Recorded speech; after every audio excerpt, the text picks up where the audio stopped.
A broken veteran and his loyal hound seek sanctuary in a $300 cave hidden deep within the frozen Idaho wilderness.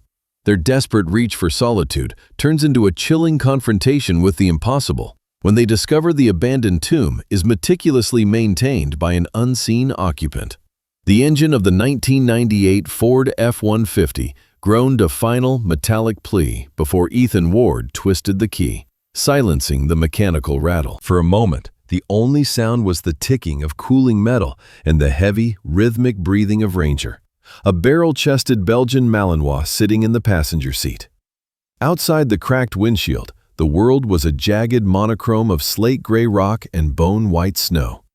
The air at this altitude in the Idaho Panhandle was thin, tasting of ancient ice and the sharp, medicinal sting of scorched pine. Ethan sat still, his hands still gripping the steering wheel. His knuckles were white, the skin stretched thin over old scars that mapped a history of violence he was trying to bury. Texas was 2,000 miles behind him, along with the flickering ghosts of a life that had burned to ash. He reached into the glove box and pulled out a crumpled piece of parchment, the ink of the deed faded but legible. $300. That was the price of his disappearance. The local land office had called it the geological anomaly, a cave house carved into the granite spine of the mountain during the silver boom of the late 1800s and forgotten for nearly a century. To the state of Idaho, it was a liability. To Ethan, it was a fortress. He needed a place where the sound of a car door slamming wouldn't make him reach for a sidearm that was no longer there. He needed a place where the silence was loud enough to drown out the screaming in his dreams. Ethan pushed the heavy truck door open. The cold hit him like a physical blow, a dry, piercing chill that burrowed through his tactical jacket and bit at his ribs. He stepped out onto the loose scree of the mountain path, his boots crunching loudly in the oppressive stillness. Above him, the sky was a bruised purple, the sun dipping behind the peaks and casting long, skeletal shadows across the valley floor. He looked up at the cliff face. There, wedged into a natural fissure in the rock, was a door. It was made of thick, silvered timber, reinforced with rusted iron straps that looked like the ribs of a prehistoric beast. It was a primitive barrier between the world of men and the heart of the mountain. Ranger hopped down from the cab, his paws hitting the frozen ground with a soft thud. Usually, the dog was a blur of energy, a creature of motion and instinct. But as Ethan began the short trek up the steep incline toward the door, Ranger slowed. The dog's ears, usually alert and pivoting, pinned back against his skull. A low, vibrating hum started in his chest, a sound that wasn't quite a growl, but a warning. Ethan stopped, turning back to look at his companion. Ranger was frozen, his nose twitching, his dark eyes fixed not on the door, but on the darkness bleeding out from the edges of the wooden frame. "It's just a hole in the wall, Ranger," Ethan muttered, though his own voice sounded thin and hollow in the vast expanse. "Come on." He reached the threshold. The door was slightly recessed into the stone, protected from the worst of the wind, but the wood was pitted and scarred by decades of frost. There was no lock, only a heavy iron latch that had been forged by hand. Ethan reached out, his fingers trembling slightly, not from the cold, but from a sudden, inexplicable surge of adrenaline. His military training, the dormant instincts of a man who had survived 3 tours in the desert, flickered to life. The hair on the back of his neck stood up. The air around the door felt different. It was warmer than it should have been, carrying a scent that didn't belong in a tomb abandoned since the 19th century. It didn't smell like damp earth or rotting wood. It smelled like ozone and beeswax. Ethan gripped the iron latch. It was cold, but it moved with a terrifying smoothness, sliding upward without the screech of rust he had expected. He pushed. The door swung inward on silent hinges, revealing a maw of absolute blackness. Ranger erupted. The dog didn't bark. He let out a savage, guttural snarl, his front paws digging into the dirt as he backed away from the opening. His hackles were a jagged ridge of fur along his spine, and his teeth were bared in a primal display of terror. He refused to step within 5 feet of the entrance, his body shaking with a violent tremor. Ethan felt a cold sweat break out under his thermal layers. He reached into his belt and pulled out a heavy-duty mag light, the weight of the metal familiar and grounding. He clicked it on. The beam of light was a solid white spear that cut through the gloom, illuminating the interior of the cave house. He expected to see a ruin. He expected piles of bat guano, the skeletal remains of mountain lions, or at the very least, the thick, gray blankets of dust that come with a century of neglect. He expected the floor to be littered with the debris of the mountain-fallen shale and dried pine needles blown in through the cracks. Instead, the light landed on a floor of polished obsidian gray stone. There was no dust, not a single grain of sand or a stray hair. The floor was so clean, it reflected the beam of his flashlight like a dark mirror. Ethan stepped inside, his boots sounding like gunshots against the pristine surface. He swept the light along the walls. The granite had been smoothed down, the natural jaggedness of the cave replaced by a finish that felt almost organic, as if the rock had been melted and reshaped by a steady hand. In the corner of the main chamber sat a simple wooden table and a single chair. They looked new. The wood was a rich, deep mahogany, glowing with a soft luster that suggested it had been oiled that very morning. There were no cobwebs in the corners of the ceiling. There was no smell of decay. The air was crisp, circulating through unseen vents with a gentle, rhythmic hum that Ethan could feel in the soles of his feet.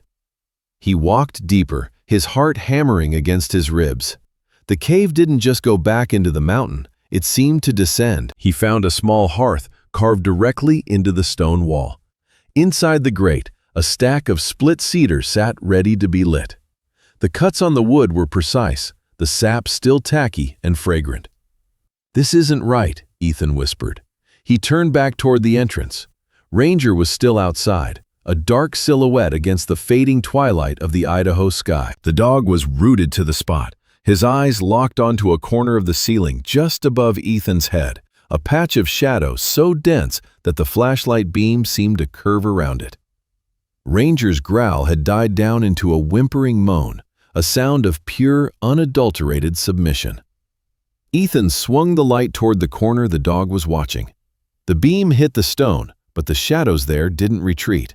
They seemed to shimmer, shifting like oil on water. For a fraction of a second, Ethan thought he saw a shape something tall, thin, and impossibly pale, retreating into a narrow fissure in the rock that hadn't been there a moment ago. He blinked, and the shape was gone. The fissure was nothing more than a natural crack in the granite. But the feeling of being watched remained. It was a heavy, suffocating pressure, the sensation of 1,000 eyes peering through the pores of the mountain itself. He looked down at the floor again. Near the center of the room, right where he had stood moments before, was a small, circular indentation in the stone. He knelt, shining the light directly into it. It was a bowl-shaped depression, and at the bottom sat a single, perfectly preserved blue butterfly.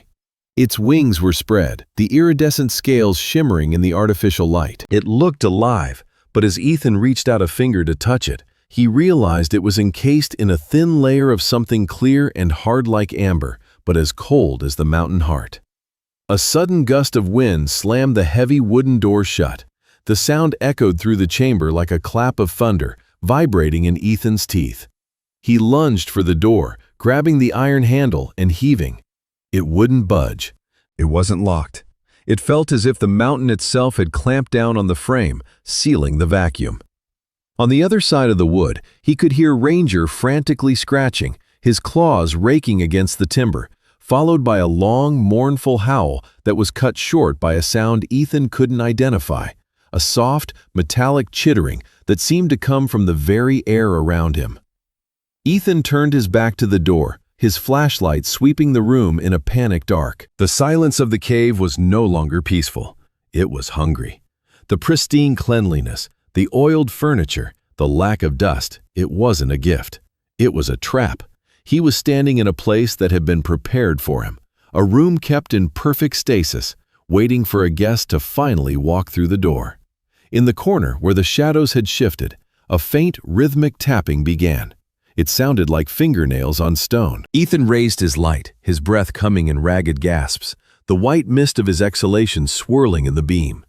The tapping grew faster, moving from the corner to the ceiling, then down the opposite wall, circling him with predatory grace. He wasn't alone in the $300 bargain. He hadn't bought a home. He had bought a seat at a table he didn't understand, in a house that breathed with the mountain's lungs. A weary survivor seeking solitude discovers that his bargain mountain refuge is a meticulously engineered tomb for a dead legend. The cold steel of a missing agent's dagger shatters his hope for peace, revealing a secret that turns the silent cave into a high-stakes hunting ground. The silence that followed the slamming of the heavy wooden door was not an absence of sound, but a presence of its own. It pressed against Ethan's eardrums like the weight of deep water. He stood frozen, his heart hammering a frantic rhythm against his ribs, the beam of his flashlight cutting a trembling path through the gloom. The metallic chittering he had heard moments before had vanished, leaving behind a stillness so absolute it felt unnatural. He waited for the door to rattle again, for Ranger to bark, or for the mountain to groan, but nothing came. The air in the main chamber was strangely neutral. It lacked the damp, musty scent of a cave and the biting chill of the peaks outside.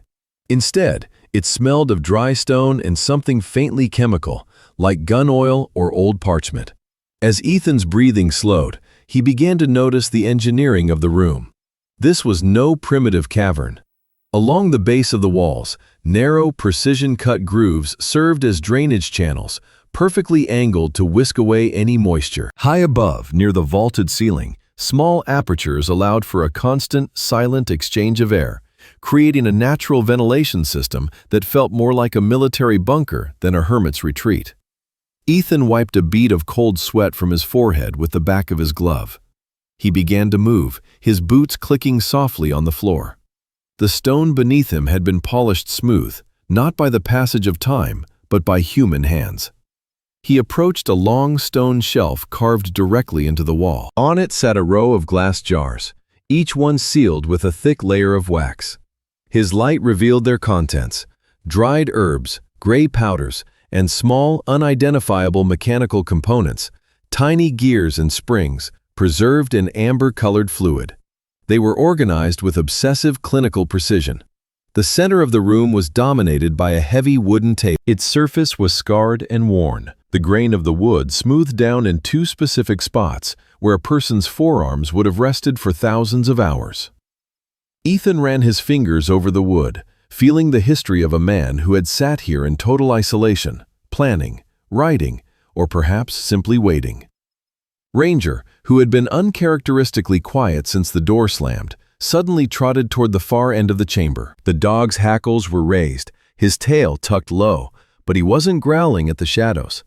He was focused on a narrow, vertical fissure in the rock wall, a crack so thin it was nearly invisible in the play of light. Ranger stopped a few feet away, whining softly, his nose twitching as he pointed toward the dark opening. Ethan approached the fissure, his pulse quickening. He lowered his flashlight, peering into the gap. It went deep into the mountain, a natural chimney that seemed to swallow the light. He reached out, his fingers brushing the cold, jagged edges of the stone. His hand disappeared into the darkness, searching blindly. His knuckles scraped against the rock, drawing a thin line of blood, but he didn't pull back. His fingertips brushed against something cold and hard, something that felt like leather and steel. He gripped the object and pulled. It resisted at first, wedged tight into a hidden notch, but with a sharp tug, it came free. It was a military-grade combat dagger. The sheath was worn black kydex, rigged with paracord for a tactical carry. Ethan's hands shook as he drew the blade. The steel was pristine, a dark, non-reflective gray that seemed to drink the light of his torch. It was a masterpiece of lethal craftsmanship, perfectly balanced and terrifyingly sharp. He turned the weapon over in his hand, his eyes searching for a mark.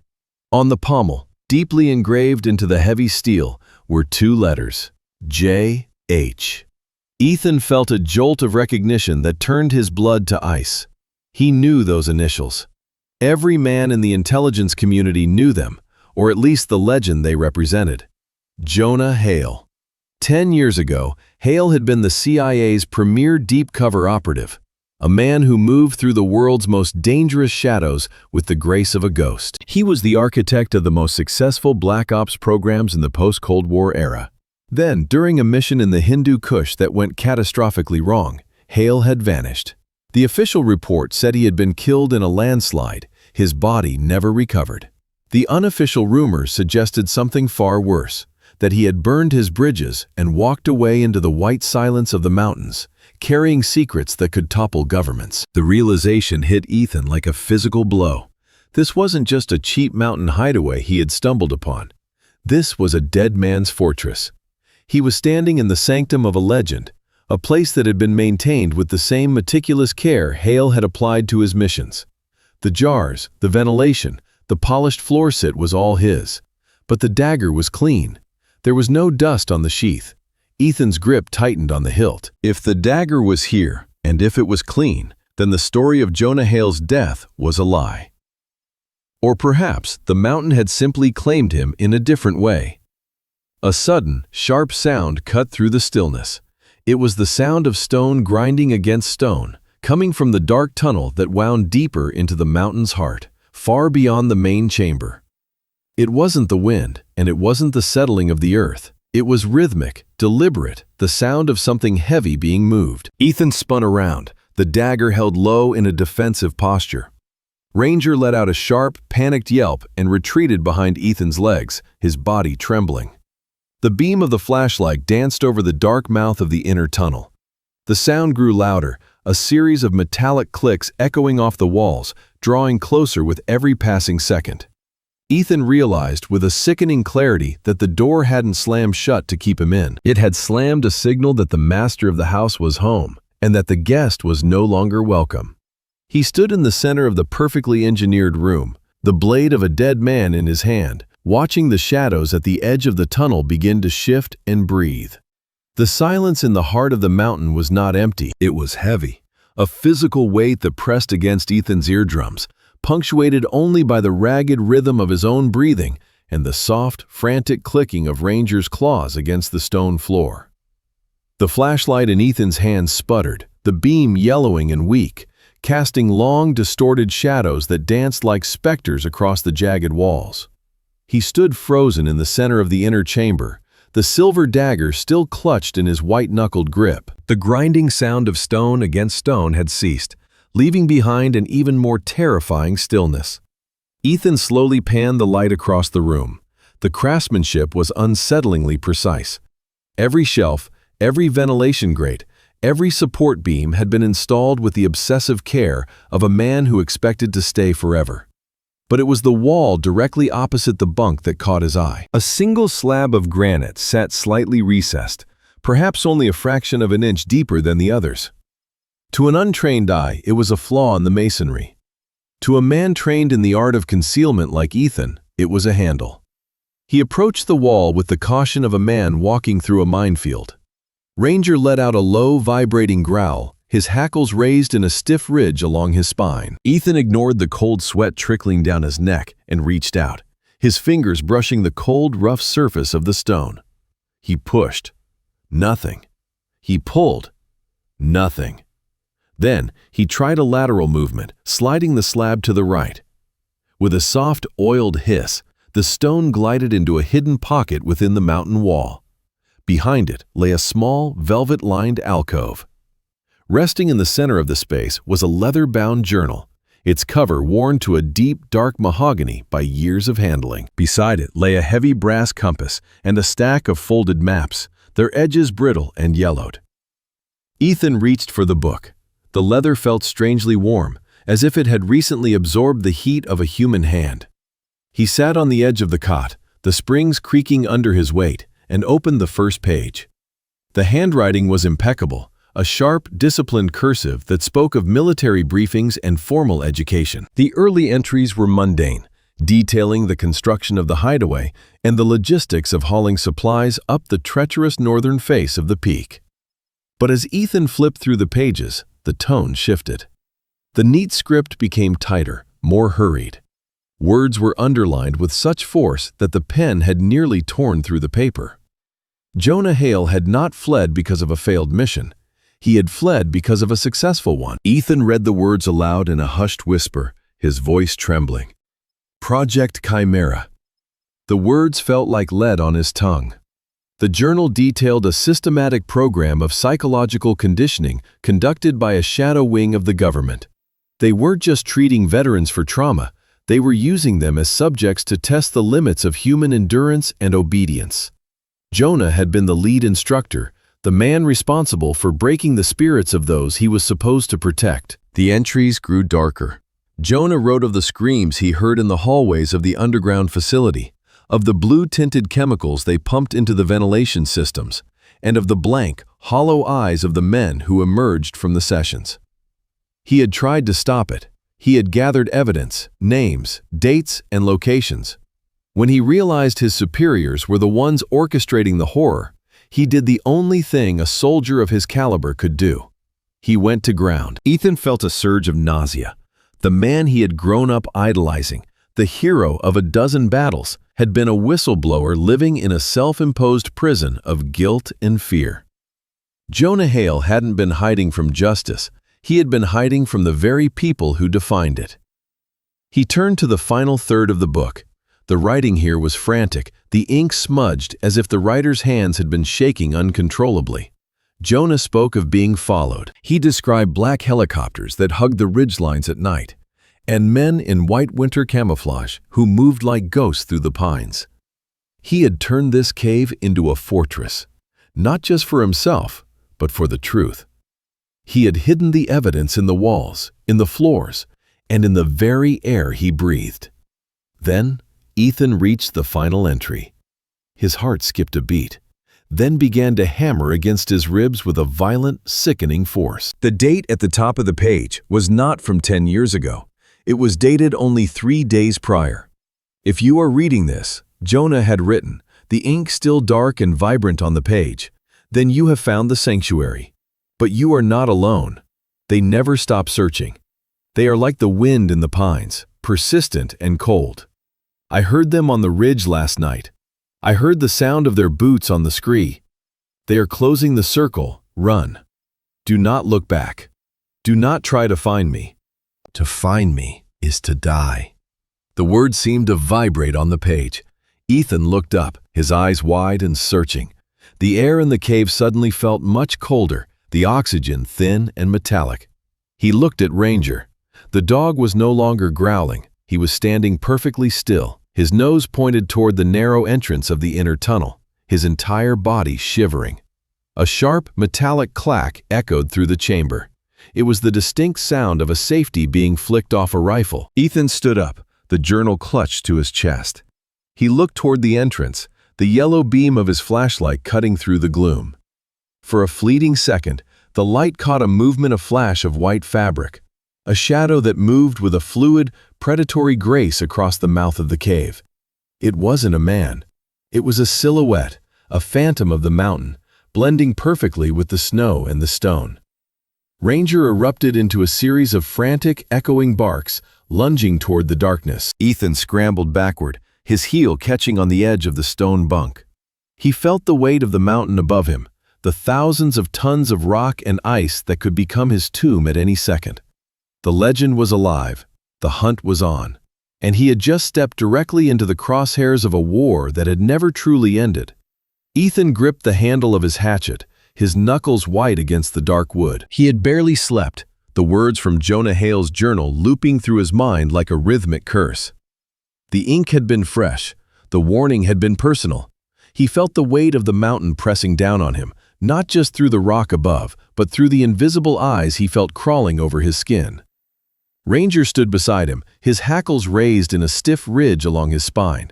The dog did not sniff the air with his usual curiosity. Instead, he stared into the dense thicket of spruce trees 50 yards away, his body vibrating with a low, subsonic growl that Ethan felt in the soles of his boots. "Stay close, Ranger," Ethan whispered, his voice a dry rasp in the frigid air. He stepped out of the cave, his boots sinking deep into the fresh powder. He needed wood for the fire, but more than that, he needed to prove to himself that the shadows he saw in the night were merely products of an exhausted mind. He moved toward a fallen larch tree, the crunch of his footsteps sounding like gunshots in the oppressive quiet. As he reached the edge of the clearing, something caught his eye. It was a disturbance in the pristine white surface, a jagged depression that did not belong. Ethan froze. He knelt down, brushing away the top layer of loose snow with a trembling hand. Beneath the fresh fall lay the unmistakable imprint of a boot. It was not his own. The tread was aggressive, a complex geometric pattern designed for high-traction military maneuvers. The heel was deep, indicating the wearer carried a heavy load. The stride was long, calculated, and pointed directly toward the cave entrance. The snow inside the print had not yet turned to ice, meaning the person had stood here within the last hour, watching him. A cold sweat broke out across Ethan's brow, freezing instantly against his skin. He looked around the forest, the trees suddenly feeling like bars of a cage. He was being hunted. The realization hit him with the force of a physical blow. Jonah's warning had not been a relic of the past, it was a map of the present. Ranger suddenly broke into a frantic run toward a massive, ancient hemlock tree near the southern ridge. The dog began to dig with a desperate intensity, his claws throwing up chunks of frozen earth and snow. "Ranger, get back here!" Ethan hissed, but the dog ignored him. Ethan scrambled through the drifts, his heart hammering against his ribs. He reached the tree just as Ranger pulled something from between the gnarled roots. It was a small, rectangular object, no larger than a deck of cards. Ethan reached down and snatched it from the dog's mouth. The device was matte black, constructed from a high-impact polymer that felt cold and alien in his hand. A small glass lens sat at the center, surrounded by a ring of infrared LEDs. A tiny pinprick light on the side pulsed with a steady, rhythmic blue glow. It was a thermal motion-sensing camera, professional-grade and state-of-the-art. Ethan turned the device over and saw a serial number etched into the casing, along with a small stylized logo of a hawk circling a mountain. His blood turned to ice. This wasn't a hunter's trail cam. This was surveillance. He looked back at the cave entrance, tracing the line of sight. The camera had been perfectly positioned to capture every person entering or leaving the sanctuary. He thought back to the previous evening, when he had moved the heavy flat stones inside the cave to reach the journal. He remembered a faint, electronic chirp he had dismissed as a trick of the wind. Now he understood. The stones hadn't just been a barrier, they were part of a pressure-sensitive circuit or a localized GPS beacon. By uncovering the secrets of the cave, he had unwittingly signaled his location to whoever owned this technology. He wasn't just a bystander anymore, he had become a ghost in their machine. The sound of a snapping branch echoed from the ridge above. Ethan spun around, his hatchet raised, his eyes searching the white-on-white landscape. "Who's there?" he shouted, his voice cracking. The forest remained silent for a long moment. Then, the shadows between the trees seemed to shift and coalesce. A figure emerged from the veil of falling snow. It was a woman, though she looked more like a creature of the mountain than a human being. She wore a heavy, tattered parka stained with oil and dirt, and her face was a map of deep lines and frostbite scars. Her hair was a wild mane of gray, tangled with bits of pine needles and dried moss. She held a rusted bolt-action rifle across her chest, but she didn't point it at him. Her eyes, a piercing and hollow blue, were wide with a frantic twitching energy. "You should not have touched the stones," she said, her voice a jagged whisper that seemed to grate against the silence. They heard the pulse. They always hear the pulse. Ethan stepped back, his hand tightening on Ranger's collar. "Who are you? How long have you been watching me?" The woman took a step forward, her movements jerky and stiff. "My name is Cassidy. I am the one who stayed when the others were taken. I am the one who remembers what Jonah tried to bury." She pointed a gloved finger toward the black device in Ethan's hand. "That is the eye of the storm, boy. They aren't coming for the journal. They are coming for the blood that knows how to read it. You have his eyes. You have Jonah's eyes." Ethan felt a wave of vertigo. "What are you talking about? I just found this place by accident. I don't know any Jonah Hail." Cassidy let out a sharp, bark-like laugh that turned into a wet cough. "Accident. There are no accidents on this mountain. The mountain chooses who it keeps and who it spits out. Right now, it's decided to keep you. But the men in the white suits, the men with the silent boots, they don't care about the mountain's choices. She stepped closer, the smell of wood smoke and old grease wafting from her clothes. She reached out a hand, her fingers trembling as she pointed toward the valley below, where the mist was beginning to clear, revealing the distant, jagged peaks. Run, boy. Run while the snow is still deep enough to hide your scent. This place doesn't keep people alive. It only keeps secrets, and secrets are the hungriest things in the world. They will eat you whole and leave nothing but your boots for the next fool to find. Ethan looked from the woman to the thermal camera, then back to the dark, yawning mouth of the cave. The sanctuary he had found now felt like a trap, a beautifully crafted tomb waiting for its final occupant. "Where do I go?" Ethan asked, his voice barely a whisper. Cassidy began to back away into the trees, her form already starting to dissolve into the gray light. "To the high ridges," she said, "where the wind never stops and the eyes can't follow. If you stay here, you're already dead. You're just waiting for them to tell you so." With a final haunting look, she vanished into the dense timber. Ethan stood alone in the clearing, the blue light of the camera still pulsing in his palm like a mechanical heartbeat, marking the seconds he had left before the hunt truly began. The wind picked up, swirling the snow into blinding eddies that obscured the tracks he had found. Ethan knew he couldn't stay. He looked at the camera one last time before smashing it against a rock, the plastic shattering and the blue light flickering out into darkness. He turned toward the cave, not to hide, but to gather what little he had. The journal was in his pack, its pages heavy with the weight of a dead man's legacy. He looked at Ranger, whose ears were pinned back, his tail tucked low. The dog knew. The mountain knew. The very air seemed to vibrate with the approach of something cold and relentless. Ethan took a deep breath, the frozen air stinging his throat, and stepped back into the shadows of the cave to prepare for a flight that would take him into the heart of the winter's most lethal secret. He thought of the boot print, the precision of it, the clinical lethality it suggested. These were not local hunters or curious hikers. These were professionals, men who moved with the silence of ghosts and the purpose of executioners. They had been waiting for a signal, and he had given it to them with a single pull of a stone. As he packed his gear, his hands moved with a mechanical efficiency born of pure, unadulterated terror. He didn't know who Cassidy was, or if she was even real, but her warning resonated in the hollow spaces of his chest. The secrets of Jonah Hail were no longer hidden in the ink of a diary. They were etched into the landscape itself, and Ethan was now the only one left to read them. He slung his pack over his shoulders, the weight of it a grim reminder of his survival.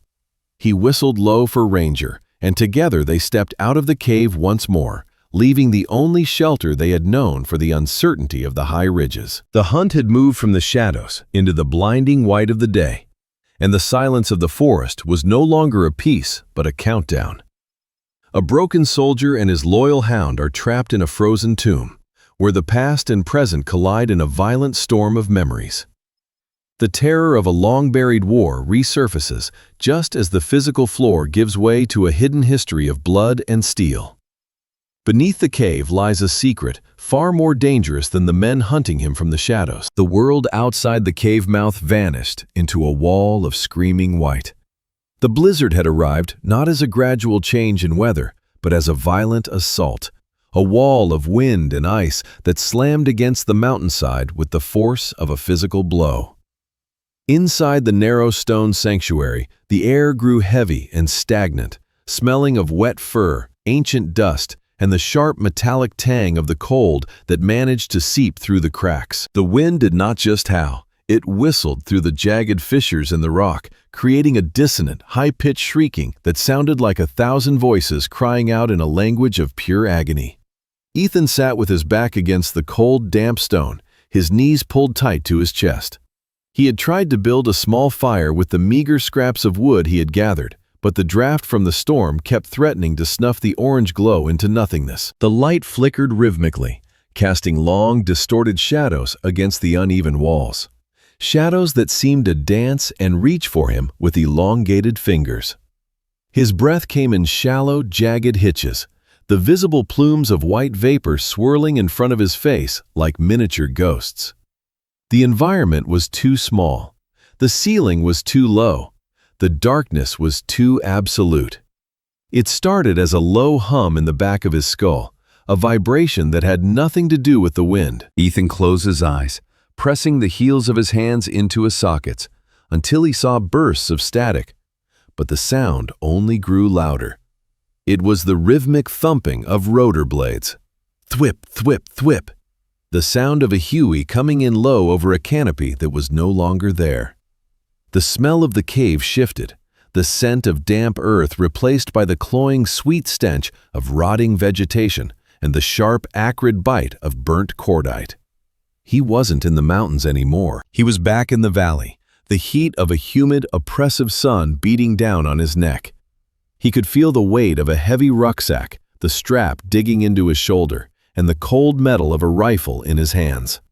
The screaming of the wind outside the cave transformed into the screams of men, the desperate shouts for a medic, the frantic calls over a radio that was spitting out nothing but static and death. Ethan's body began to tremble, a violent, uncontrollable shivering that shook his very bones. His heart hammered against his ribs like a trapped bird, each beat a frantic pulse of adrenaline that had nowhere to go. He could hear the whistling of incoming mortars, that terrifying, descending shriek that preceded the world turning into fire and dirt. He ducked his head, his fingers clawing at the dirt floor of the cave, his mind screaming at him to find cover, to get down, to disappear into the earth before the shrapnel found him. He was losing the anchor. The reality of the cave was dissolving, replaced by the vivid, terrifying landscape of a war he had tried to leave behind in 1,000 bottles of cheap whiskey. The walls of the cave were no longer stone. They were the dense, suffocating greenery of a jungle that wanted him dead. The shadows were no longer just tricks of the light. They were the silhouettes of enemies moving through the brush, their eyes gleaming with the intent to kill. Ranger felt the shift before Ethan did. The dog, who had been huddling near the dying embers of the fire, stood up, his hackles raised. He didn't bark. He knew the sound would only shatter his master's fragile grip on the present even further. Instead, the large animal moved with a deliberate, heavy grace. He stepped toward Ethan, his paws thudding softly on the stone, and forced his way into the small space between Ethan's chest and his knees. Ranger leaned his entire weight against the man, a solid, warm pressure that demanded recognition.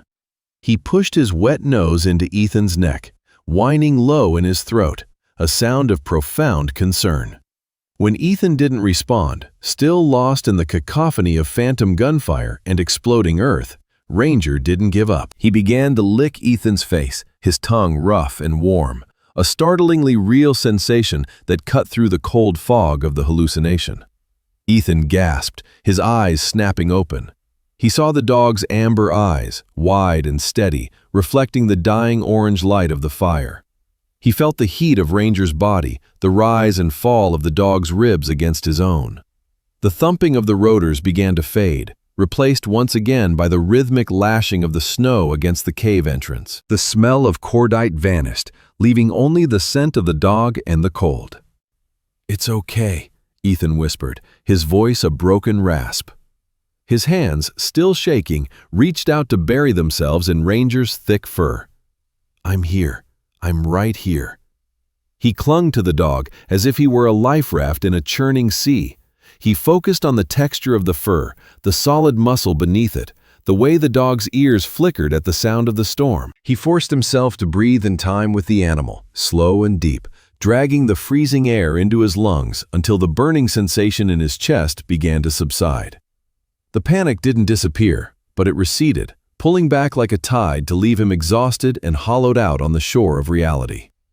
The silence that followed was heavy, broken only by the occasional pop of a glowing coal and the distant, muffled roar of the blizzard. Ethan leaned his head back against the rock, closing his eyes, trying to find a center of gravity in a world that felt increasingly unstable. He stayed that way for a long time, the dog refusing to move, acting as a living shield against the ghosts of the past. Then he heard it.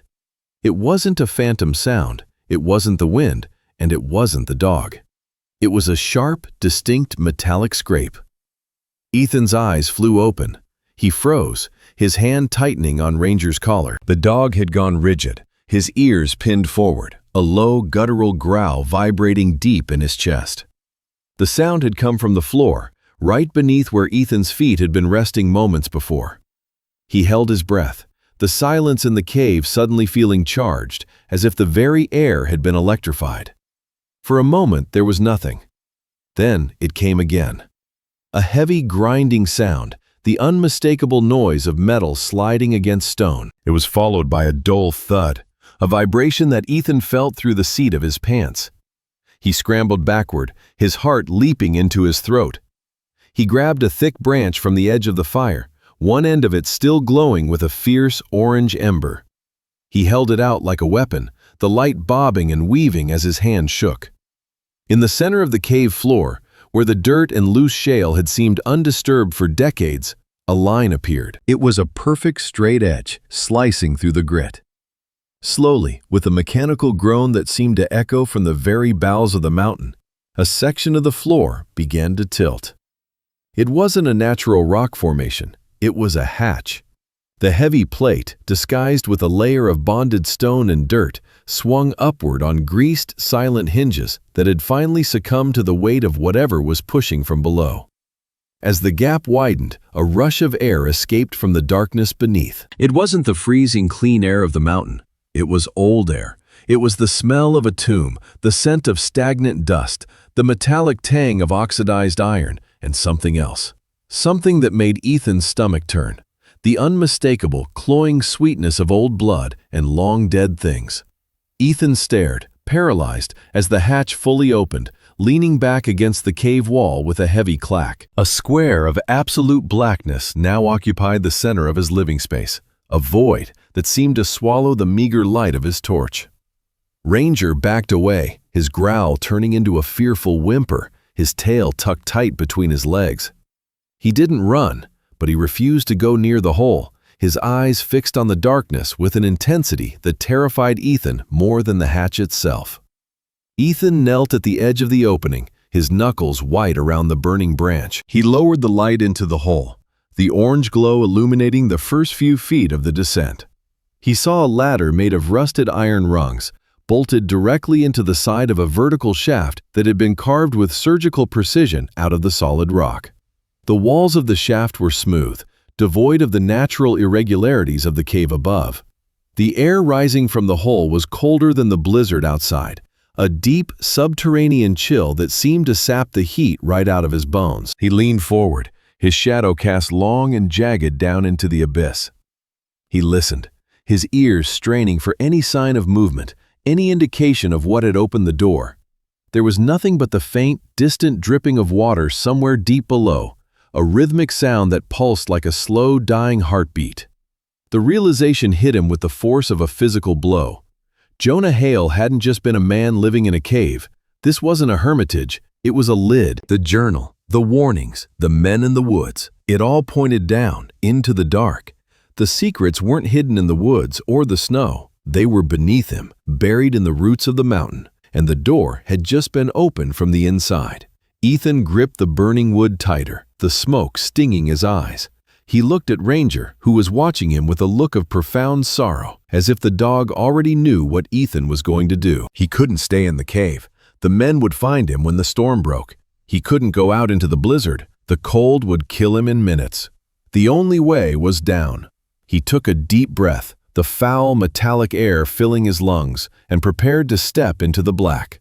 The nightmare of the war was over, but a new one made of cold steel and ancient blood, was just beginning.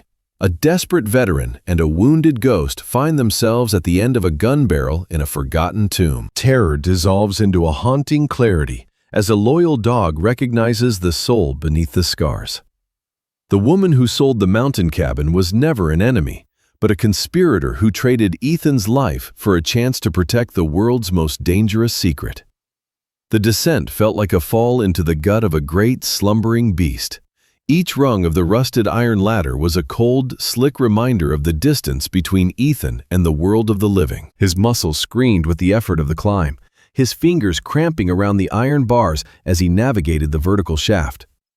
Above him, the square of light from the cabin floor grew smaller and smaller until it was nothing more than a dim, flickering star in a sea of absolute black. Ranger followed with a surprising, predatory agility, his paws scratching against the stone wall as he braced himself, his heavy breathing echoing off the narrow confines of the shaft. The air changed as they descended. The biting dry cold of the blizzard was replaced by a heavy, humid warmth that carried the cloying scent of oxidized copper, old paper, and something sharper, the unmistakable acrid bite of burnt cordite and the sterile sting of antiseptic. It was the smell of a field hospital buried in a graveyard.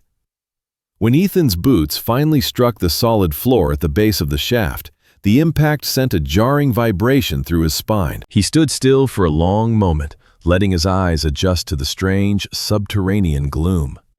The air here was thick, tasting of dust and the metallic tang of machinery that had been running for far too long.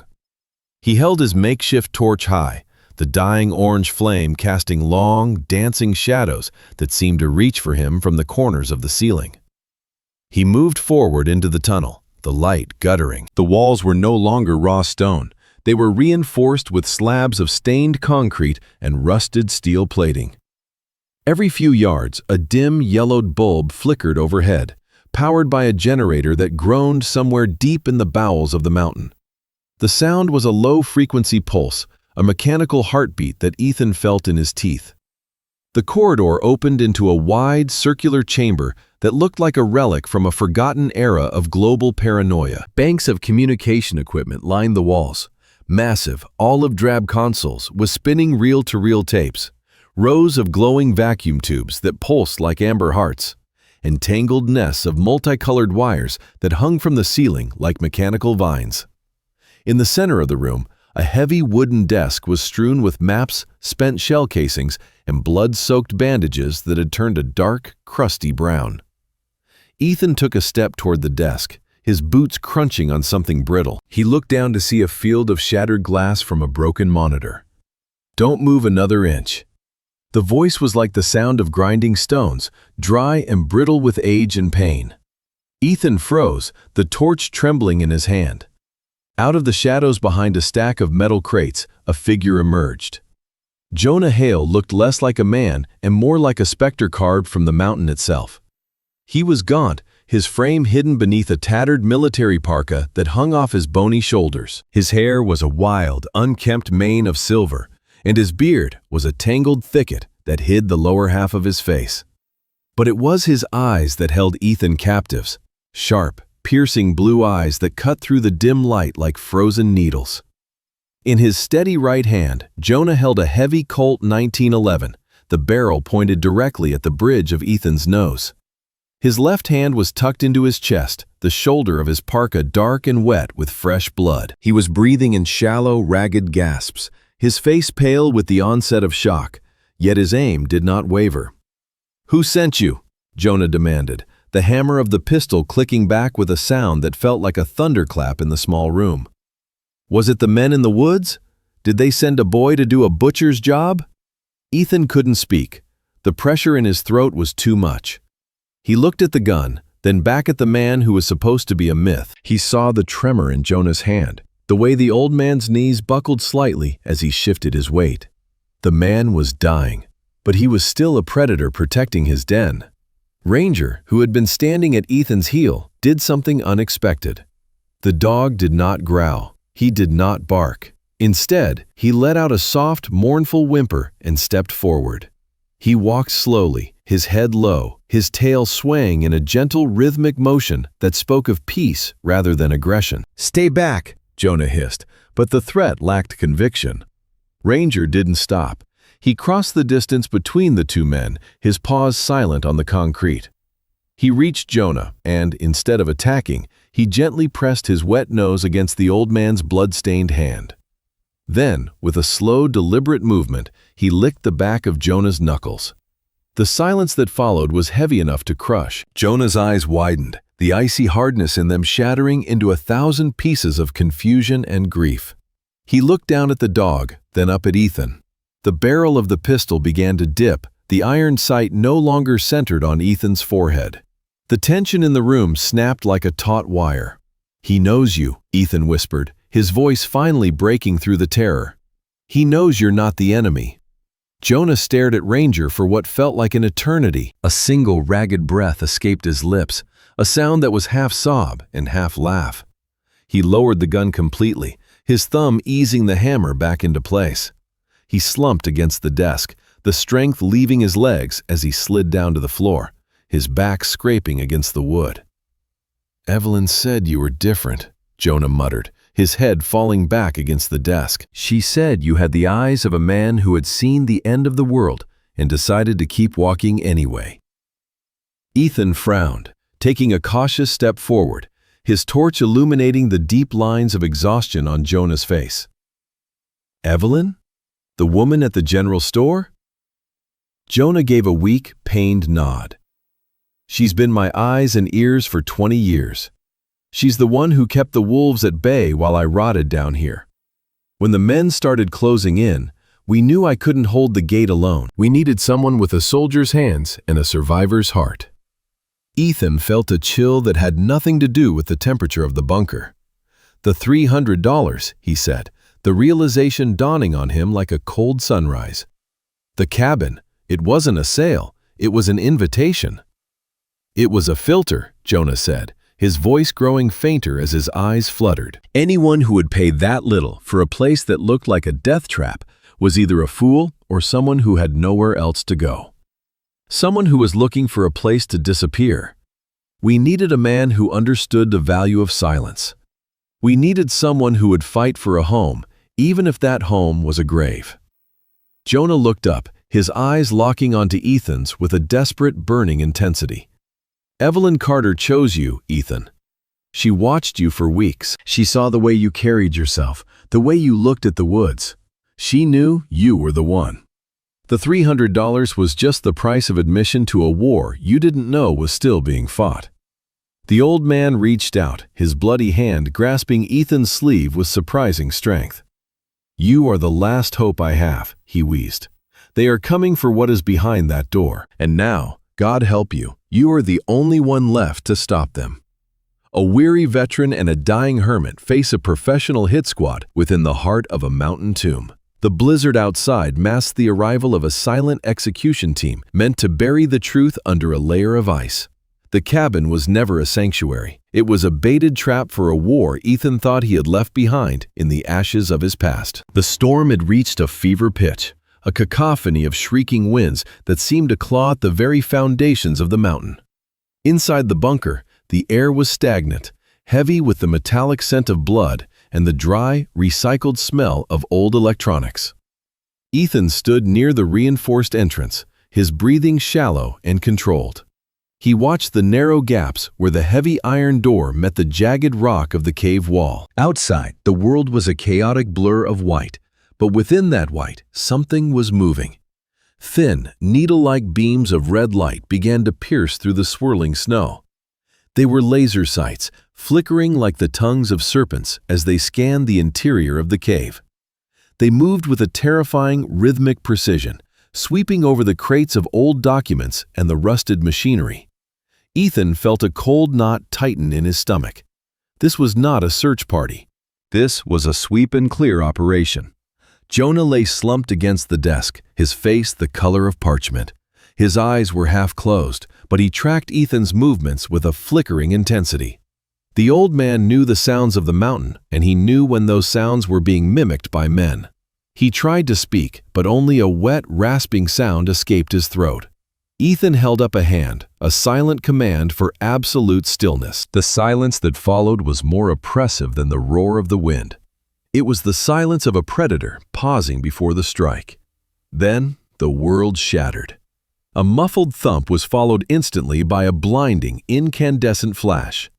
The C4 charge planted against the door hinges didn't just explode. It disintegrated the air itself. A wall of overpressure slammed into Ethan, throwing him backward into a stack of wooden crates. The sound was a physical weight, a roar that stole his hearing and replaced it with a high-pitched, agonizing whine. Dust, pulverized stone, and a freezing torrent of snow rushed into the bunker, creating a swirling gray fog that rendered the flashlights useless. Through the haze, the first of them appeared. The mercenary moved with a fluid, mechanical grace. He was clad in matte black tactical gear, his face obscured by a ballistic mask and the twin, glowing green orbs of night vision goggles. He stepped over the mangled remains of the door, his suppressed submachine gun sweeping the room in a deadly arc. Ethan didn't reach for his rifle. It was too long, too cumbersome in the tight, smoke-filled space. Instead, he rolled behind the edge of a heavy metal filing cabinet, his hand finding the hilt of the combat knife strapped to his thigh. He waited for the boots to crunch on the gravel, counting the seconds between the mercenaries' breaths. When the man passed his position, Ethan lunged. He was a shadow born of the dust. He drove the blade upward, catching the mercenary under the edge of his Kevlar vest. There was a sickening thud as the steel found its mark. Ethan clamped a hand over the man's mouth, stifling the grunt of pain as they both crashed to the floor. The mercenary struggled, his gloved hands clawing at Ethan's arms, but the veteran's grip was like iron. He held the man down until the thrashing stopped, his own heart hammering against his ribs like a trapped bird. To his left, a second mercenary emerged from the white wall of the breach. This one was larger, carrying a tactical shotgun. He saw the movement near the filing cabinet and began to level his weapon. Before he could pull the trigger, a gray blur erupted from the darkness beneath the desk. Ranger didn't snarl. He didn't warn. He was a streak of muscle and fur that slammed into the mercenary's chest with the force of a battering ram. The man let out a choked cry as the dog's jaws clamped onto his forearm, the sound of teeth meeting bone muffled by the heavy fabric of the tactical suit. The shotgun discharged into the ceiling, sending a shower of sparks and plaster raining down. Ethan scrambled to his feet, grabbing the fallen submachine gun from the first mercenary. He didn't think. He reacted. Years of muscle memory took over, a cold, lethal clarity settling over his mind. He fired a short, controlled burst into the chest of the man struggling with Ranger. The mercenary slumped back, his blood staining the pristine white snow that was now drifting into the room. "Jonah!" Ethan shouted, his voice barely audible over the screaming wind. "Get down!" But the assault was far from over. Two more figures appeared in the breach, their silhouettes framed by the ghostly light of the storm. They moved in tandem, using the smoke as cover. One tossed a flashbang deeper into the room. The device detonated with a bone-jarring crack, filling the bunker with a white light that felt like a physical blow to the eyes. Ethan stumbled, his vision swimming in a sea of purple spots. He felt a heavy impact against his shoulder, a bullet grazing his jacket and spinning him around. He fired blindly into the smoke, the recoil of the submachine gun vibrating through his arms. He heard a grunt of pain, followed by the heavy thud of a body hitting the floor. But then a massive shape collided with him. It was the lead mercenary, a giant of a man whose presence seemed to fill the narrow corridor of the bunker. He didn't use a gun. He swung a gloved fist that caught Ethan across the jaw, sending him reeling. Ethan hit the jagged stone wall, the air leaving his lungs in a ragged gasp. He tried to raise his weapon, but the giant was on him, a hand like a vice gripping his throat and pinning him against the cold rock. The mercenary's mask was inches from Ethan's face. Behind the green glow of the goggles, Ethan could see cold, indifferent eyes. This man wasn't a soldier. He was a janitor, sent to sweep away the mess of an inconvenient truth. The giant shifted his weight, driving a knee into Ethan's ribs. Ethan felt a rib snap, a white-hot spike of agony blooming in his side. He clawed at the man's mask, his fingers slipping on the smooth plastic. The mercenary reached for the sidearm holstered at his hip, his movements slow and deliberate, savoring the kill. Ethan's hand fumbled along the floor, his fingers brushing against something cold and heavy, a piece of the shattered iron door hinge. He gripped the jagged metal, his knuckles white, and with a final, desperate surge of strength, he swung it upward. The metal caught the mercenary in the side of the head, shattering the plastic of the night vision goggles. The man roared in pain, his grip on Ethan's throat loosening just enough. Ethan didn't hesitate. He drove his forehead into the man's nose, feeling the cartilage break. As the giant stumbled back, Ethan lunged for the fallen submachine gun. He never reached it.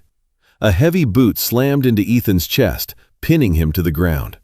He looked up, his vision blurred by blood and exhaustion. The giant was standing over him, blood streaming from beneath his broken mask. The mercenary didn't look angry, he looked bored. He reached down, grabbed Ethan by the collar of his coat, and dragged him toward the gaping hole where the door used to be. The wind hit Ethan like a physical wall, the freezing cold instantly numbing his skin. The giant threw him out into the snow, where the blizzard swallowed the world. Ethan tried to crawl, his hands sinking deep into the drifts, but the mercenary was already there. The man reached into his tactical vest and pulled out a heavy-caliber handgun. He stood over Ethan, his boots planted firmly in the shifting snow. The red laser of the sidearm danced across Ethan's forehead, a tiny, burning eye in the middle of the white void. The storm roared, a deafening sound that seemed to celebrate the coming execution. Ethan looked up into the black barrel of the gun, his breath coming in ragged, frozen gasps. He looked toward the cave, where the flickering light of the bunker's emergency lamps struggled against the dark. He thought of Jonah, of the documents, and of the woman at the general store who had sent him into this graveyard. The mercenary took a breath, his finger tightening on the trigger. The world seemed to slow down, the individual flakes of snow hanging in the air like diamonds. Ethan closed his eyes, the cold finally beginning to feel like a warm blanket, a final mercy before the end. The hammer clicked back. The click of the mercenary's handgun was lost to the howling wind, but the high-pitched shriek that followed was loud enough to pierce the marrow of Ethan's bones. It was not a sound of nature, but a digital scream, a violent eruption of electronic feedback that tore through the radio headsets of the men surrounding him. The giant standing over Ethan buckled, his hands flying to his ears as the agonizing frequency shattered his concentration. The red laser sight danced wildly into the dark sky, tracing a jagged path through the falling snow. Ethan did not wait to understand the source of the miracle. He lunged from the snow, his muscles screaming against the cold as he tackled the mercenary around the waist. They tumbled back through the threshold of the bunker, crashing onto the hard, blood-stained concrete. The air inside was thick with the scent of ozone and burning wires. Near the flickering control console, Jonah was slumped against a rusted server rack. His face was a mask of gray exhaustion, his fingers trembling as he clutched a modified handheld transceiver. He had wired it directly into the bunker's old radio array, forcing a feedback loop that was currently frying every communication device within 100 yards. Jonah's teeth were gritted, a thin line of blood running from his nose, his eyes fixed on Ethan with a desperate, fading intensity. He was holding the line, but the effort was draining the last of his strength. The mercenary Ethan had tackled was a professional. Even with his ears ringing, he threw Ethan off with a powerful heave and reached for a combat knife sheathed at his thigh. Ethan rolled, his hand instinctively darting to the small of his back where the JH dagger was tucked into his belt. The steel felt warm against his frozen palm. He stood his ground, his breath coming in ragged plumes of white mist. The giant lunged. Ethan stepped inside the arc of the swing, the world slowing to a crawl. He could see the individual pores on the mercenary's face, the flecks of gray in his stubble, and the cold, reptilian focus in his eyes. Ethan drove the JH dagger upward. The blade, honed to a razor edge, slid through the gaps in the man's tactical vest with a sickening, wet slide. The mercenary gasped, the air whistling through a punctured lung. Ethan twisted the blade, leaning his entire body weight into the strike, until the giant collapsed forward, his heavy bulk pinning Ethan against the cold stone wall. Ethan shoved the cooling corpse aside and scrambled toward Jonah. Ranger was already there, the dog whining softly as he licked Jonah's limp hand. "We have to go, Jonah, now," Ethan rasped, his voice sounding like grinding gravel. Jonah shook his head, pointing a weak finger toward the ceiling. The electronic screaming from the radio had stopped, replaced by a low, rhythmic thrumming that vibrated through the floorboards. In the shadows near the rear ventilation shaft, the mercenary commander stood. He was a shadow among shadows, his silhouette framed by the dying embers of a nearby fire. He didn't raise a weapon. Instead, he held a small, black remote with a single glowing red LED. The commander spoke, his voice calm and devoid of emotion. "You were never meant to leave this mountain, Ethan. Neither of you." He pressed the button. A series of muffled thuds echoed deep within the mountain, followed by the sound of rushing air. The commander turned and vanished into the darkness of a secondary escape tunnel, leaving the bunker to its fate. The smell of sulfur and chemical accelerant began to fill the room. The self-destruct sequence hadn't started with a massive explosion. It began with the collapse of the support pillars and the ignition of the ventilation system. Ethan looked at the heavy metal desk where the leather satchel lay. Inside those documents was the proof of the conspiracy, the names of the men who had betrayed their country, and the evidence that would finally clear Ethan's name. It was sitting just 10 feet away, perched on the edge of a widening crack in the floor. Then he looked at Jonah. A heavy steel beam, dislodged by the initial charges, had fallen across Jonah's legs, pinning him to the floor. The mountain was beginning to groan, a deep tectonic sound that signaled the end of the bunker's structural integrity. Dust and pebbles rained from the ceiling, and a tongue of orange flame licked out from the ventilation grates. "Ethan, the files!" Jonah wheezed, his voice barely audible over the roar of the mountain. "Get the files. Leave me." The satchel was sliding. The floor was tilting as the rock beneath them began to give way to the void. Ethan looked at the documents, the key to his future, his redemption, and his life. Then he looked at his friend. Ethan didn't even glance at the satchel as it slipped into the dark crevice, vanishing into the bowels of the mountain. He threw himself at the steel beam, his boots skidding on the blood-slicked floor. He gripped the cold metal, his veins bulging in his neck, his face turning a dark, bruised purple as he strained against the weight. Ranger dived in beside him, the dog gripping Jonah's heavy coat in his teeth and pulling with everything he had. Ethan let out a primal roar, a sound that defied the mountain and the men who had sent him there. The beam shifted an inch, then two. With a final agonizing heave, Ethan lifted the metal just enough for Jonah to slide his mangled legs free. Ethan didn't let go until Jonah was clear, the beam crashing back down with a force that shattered the concrete. The fire was everywhere now, a wall of heat that singed Ethan's hair and blistered his skin. He scooped Jonah up, slinging the smaller man over his shoulder in a fireman's carry. Ranger was barking frantically, his tail tucked but his eyes fixed on the exit. The mountain was screaming. Huge slabs of granite were shearing off the ceiling, smashing the equipment and the remains of the mercenaries. Ethan ran. Every step felt like a hammer blow to his heart. The air was thick with gray dust and black smoke, making it impossible to see more than a few feet ahead. He reached the jagged hole that served as the entrance just as a massive explosion rocked the very foundation of the peak. The shockwave threw them forward, tumbling them out into the freezing night. Ethan tucked his body around Jonah, acting as a human shield as they rolled down the steep embankment of snow. Behind them, the entrance to the bunker vanished. A gargantuan plume of fire and debris erupted from the mountainside, followed by a thunderous collapse. Thousands of tons of rock and ice slid down the slope, a white shroud that buried the secrets, the bodies, and the evidence forever. Ethan lay face down in the snow, his lungs burning, his hands numb. He could feel the heat of the fire behind him and the bite of the frost beneath him. He rolled over painfully, looking up at the sky. The blizzard was beginning to break. A single cold star peered through the clouds. He looked to his side. Jonah was unconscious but breathing, his chest rising and falling in shallow, ragged intervals. Ranger was standing over them, his fur matted with soot and blood, looking back at the mound of rubble that used to be a fortress. The documents were gone. The proof was ash. But as Ethan reached out and touched Jonah's shoulder, feeling the faint, steady beat of a living heart, he knew he had made the only choice that mattered. The soldier's oath wasn't to a piece of paper or a government. It was to the man standing next to him. The mountain was silent now, the only sound the soft hiss of settling snow. The dawn did not simply break over the sawtooth mountains. It bled across the horizon in jagged streaks of violet, amber, and a gold so fierce it seemed to set the snow-capped peaks on fire.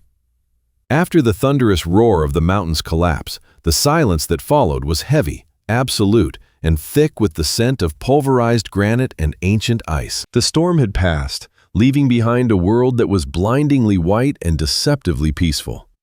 Ethan sat on a flat outcropping of rock, several hundred feet above the site of the former bunker. His lungs still burned with every breath, a lingering reminder of the smoke and the frantic scramble for survival.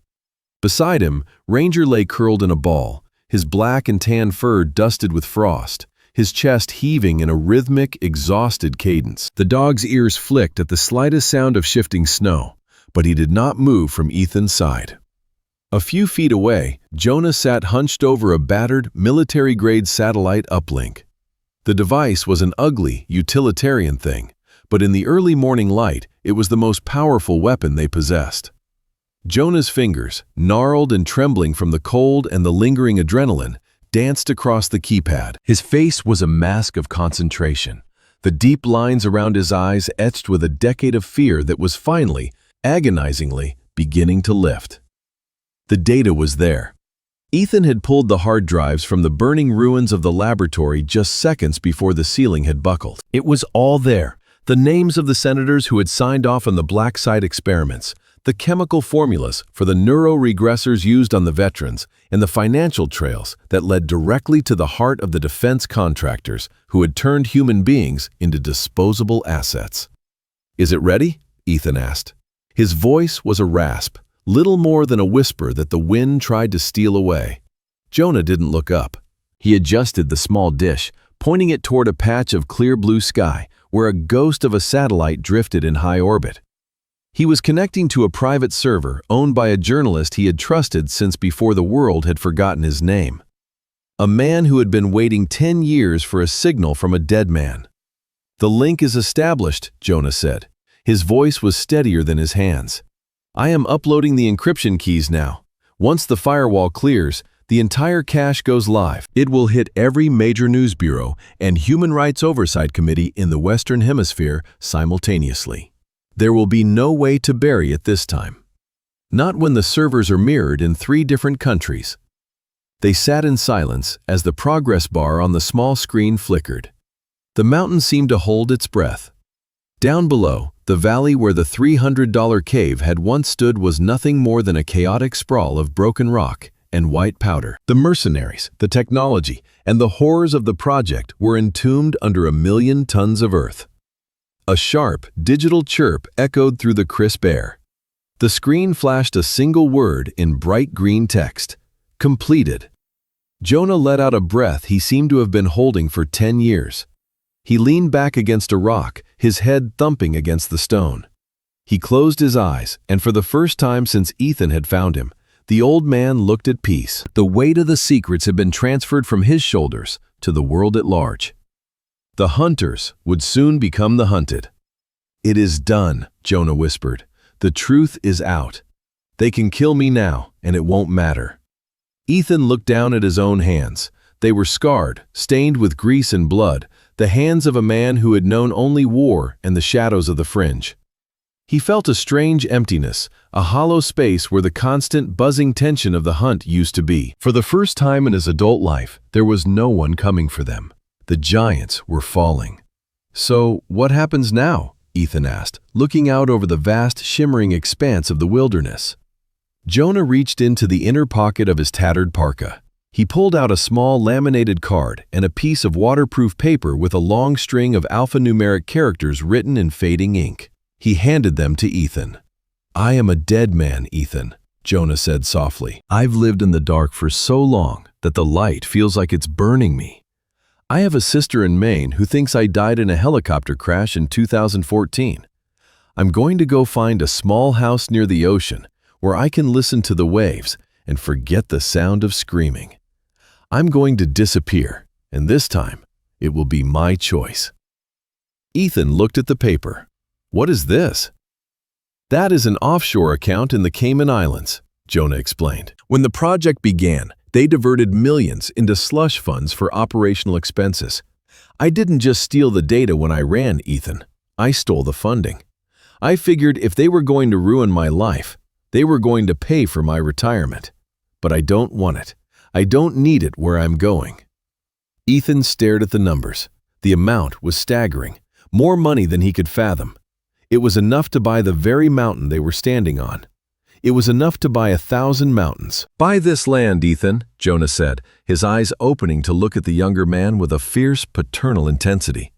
"All of it. The valley, the peaks, the forest. Build something here, not a bunker and not a prison. Build a sanctuary. There are men out there just like you, men the world broke and then threw away. Men who have nowhere to go and no one to trust. Give them a place where the shadows can't reach them." Ethan looked at Ranger, who had stood up and was now sniffing at a patch of frozen lichen. The dog looked up, his tail giving a single slow wag. Ethan thought about the cold nights in the cave, the constant fear, and the brotherhood he had found in the most unlikely of places.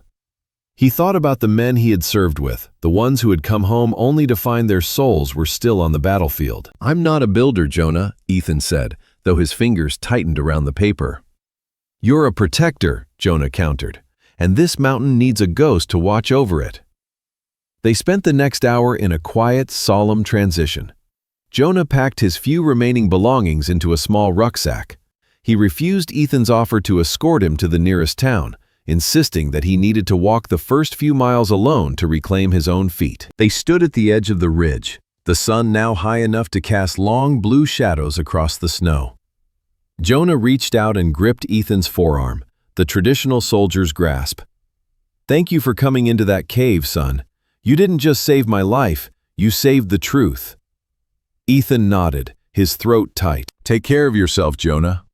The old man turned and began the long descent down the western slope, his figure growing smaller and smaller against the vast white canvas, until he was nothing more than a speck.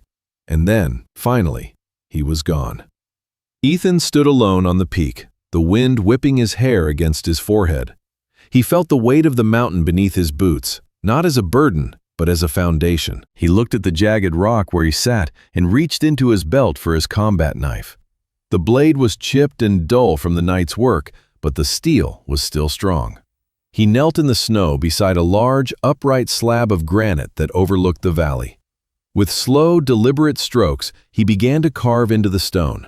The screech of metal against rock was the only sound in the wilderness. He didn't carve a memorial for the fallen, or a warning for the intruders. He carved the name of the only creature who had never lied to him, the one who had stayed when the world had turned its back. Ranger. As he finished the last letter, Ethan stood up and sheathed his knife. He looked down at the dog, who was watching him with intelligent amber eyes. The mountain was quiet, but it was no longer a place of hiding. It was a beginning. He would build the walls. He would gather the lost. He would create a cathedral of pine and stone where the broken could find their peace. The legend of the ghost in the mountains was over, but a new story was beginning, one of a guardian who stood watch at the edge of the world, making sure that no soldier was ever truly forgotten again. Ethan whistled softly, a sharp, clear note that cut through the mountain air. Ranger bounded forward, his paws kicking up sprays of powdery snow. Together, they turned away from the ruins of the past and began to walk toward the spot where the first cabin would stand. The sun was warm on their backs, and for the first time in a decade, Ethan was not looking over his shoulder. He was looking ahead.